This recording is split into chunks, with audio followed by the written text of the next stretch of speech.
Hello, it's Dr. Adi again. Good evening. And today we're going to discuss the part 2 of our cervical cancer screening test. Now, cervical cancer and the precancerous cells, which is what we're really concerned about, which is what we're aiming to screen before it becomes cancerous. I have to say, in England, when we see a cervical cancer case, it's actually investigated because we like it and we're hoping for it to be so unusual. We want to know whether the person went for their screening test, or did we miss picking them up, or did we do the recall, or did we do the recall and they didn't turn up, as you well know what happened with Jade Goody. So it's very important that you go for these screening tests. But I said that last time. Now, cervical cancer precancerous cells are associated with what we call the human papillomavirus.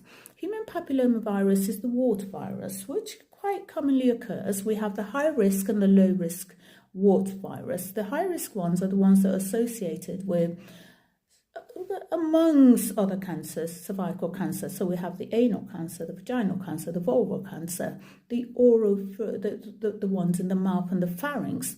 We call them the high risk cancers. And these are detected actually on the current cervical cancer screening test, which picks up precancerous cells. So what we've now done, which is amazing, which you would have heard, is the vaccinations for the human papillomavirus, which is associated with precancerous cells. That is a very advanced preventative measure against cervical cancer. So it has advanced significantly as long as we go for these tests and as long as we encourage the children and make sure our children have the vaccinations against it.